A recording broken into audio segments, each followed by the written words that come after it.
We're here at Derby. My name's David Griffin. It's the 18th of October 2017 and I'm here to talk to Colin Tunnicliffe. Hello again, Colin. Well, it's been a long day, and for anyone who's managed to get through all the previous interviews, they certainly have had a long and colourful look at your career.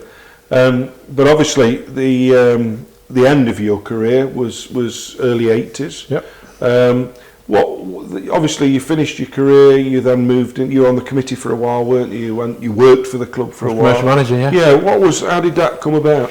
Well, Roger Pearman was the chief executive at the time, and I'd been working in the club office in the winter, and I used to go around doing the pontoon jars in the pubs, which I didn't need much forcing to do, to be honest.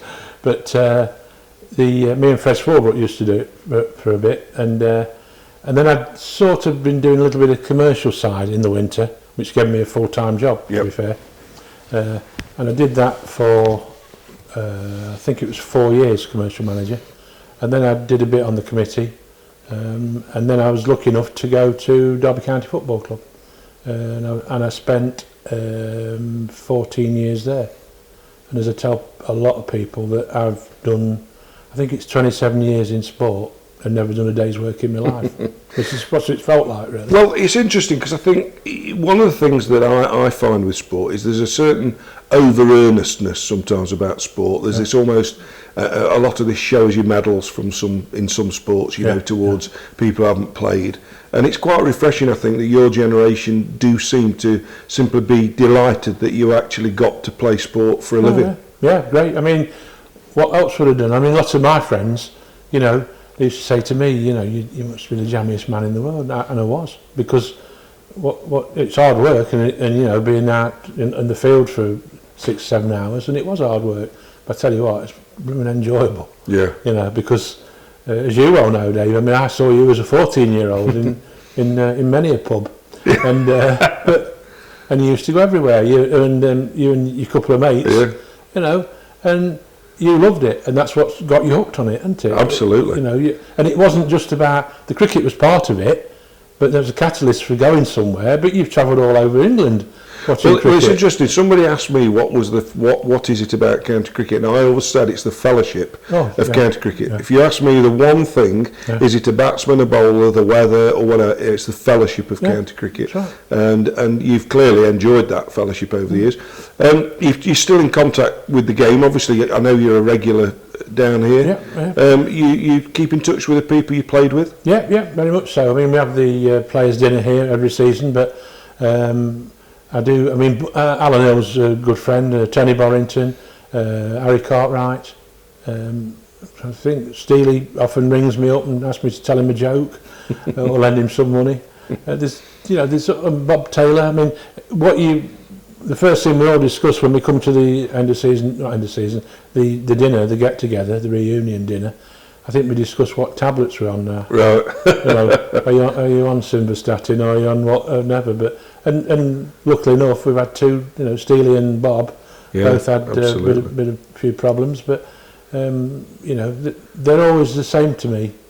They just look like they were when they played, because that's what they are. And I still think I'm 18 anyway.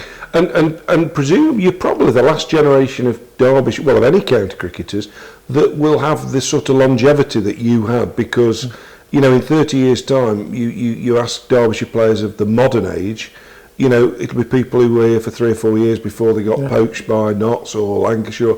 You know what I mean? There's not going to be quite so many players around. That's right. You're probably noticing that already, aren't you? Yeah, you do, don't you? I mean, in fact, I think the benefit is dying out, really. Yeah. I mean, it has died out to an extent, and people move on to different clubs, and they become better players, and they get signed on better contracts, and which is how the way of the world is. But having spent sort of, you know, 10 years or whatever it was playing cricket, and the people that you met, and it's just great, and even the opposition. Some of the opposition you see in real obscure places. You know, given an opportunity to rub the magic lamp or the magic lantern, and you can have a career today rather than a career then, what would you have swapped it for the modern game? I mean, presumably the finance you might have done. Would you have swapped it, or I think you have your era, don't you? And I don't think it could have been any better than my era. That I loved it. Yeah.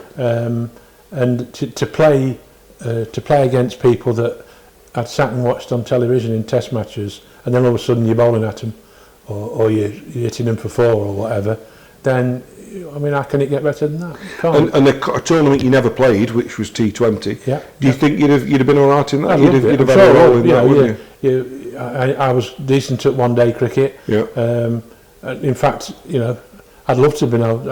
I've got 1 or 2 of the lads that I play golf with now, the cricketers at the moment. Right. And I said I'd love to pick one of the bats up, and then just come and try and have a hit. Yeah. And that's going to happen because. Well, you'd certainly have had a knock, wouldn't you, too? You'd have occasionally, I suspect, they'd have tried you up the order. Yeah. It's interesting, I spoke to Derek Morgan, who was a generation before you. Yeah, yeah. And I said to Derek, who played in the 50s and 60s, what about T20? Assuming he'd say, no, I'd have loved to have played T20, so I was an all-rounder. Yeah. I'd have been in the game. So, yeah, it would have been, could have been. It wouldn't it be nice? I mean, some of these one-day players now, to bowl 4 overs.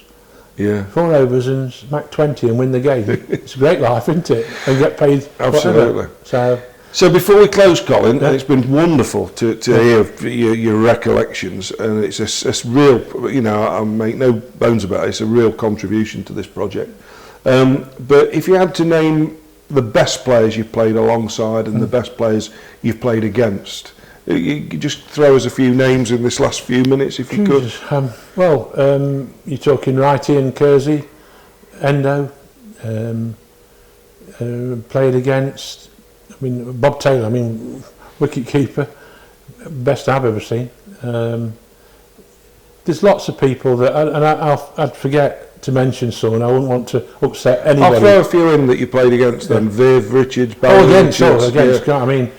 Anyone in particular that you've sort of... Well, I should have brought Tim with me, actually. On my 50th birthday, there used to be a guy called Alan Fogel that used to do the advertising boards. And unbeknown to me, he was tapped up to make, in gilt, all the wickets I'd got against every county. Oh, right. It's a big, long, brown piece of oak, or whatever it is, and he's he's painted in gilt. All the players I've got out, really, each county, and it's lovely. I should have brought it and shown you because it is interesting, because I got a lot of good people out.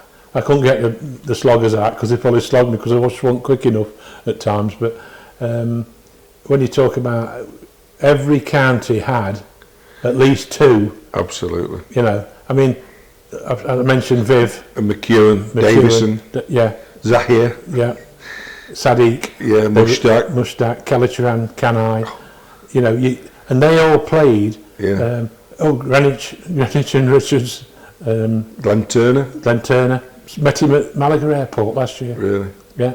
Majid, did you bowl against Majid? Yeah, Majid Khan, Asif Iqbal, these sort of people. I described Gary Sobers. Yeah, I described county cricket in the 70s and 80s as being the equivalent of the modern day football Premier League, and young people laugh at me. But the names you've just come up with there, Proctor, Imran, we haven't mentioned the quick bowlers, but it was an astonishing game of cricket. I remember Kim Barnett saying to me, he said you'd wake up in a different town each week and think, who is it today I've got to face? Sylvester Clarke or Wayne Daniel or Garth LaRue. Got this list. To be fair, that's one of the problems that I think that cricket's got now, is that when they get to test level, they've not played against the pace as much as other batters used to in my era. Because every team had 1 or 2 sometimes, and Marshall. Malcolm Marshall, fantastic bowler, and disappointed that you didn't mention that 91 at Hampshire. Oh, of course, yes. But I won't get upset about that. Don't worry, Dave. It's not a problem. But 91 and was that Portsmouth? Portsmouth, that's right. And caught by the leaping leopard at Gully, Greenwich. Good, yeah. One-handed, running it down. I was for 9 down. But there you go. 91 will do, won't it? Yeah, absolutely. 91 more than I ever made at first class level. Well, Colin, it's been absolutely wonderful to hear what you've had to say about your life in cricket. It's clearly been a wonderful and brilliant. rewarding life. Yeah. So thank you very much. Pleasure. Thank you.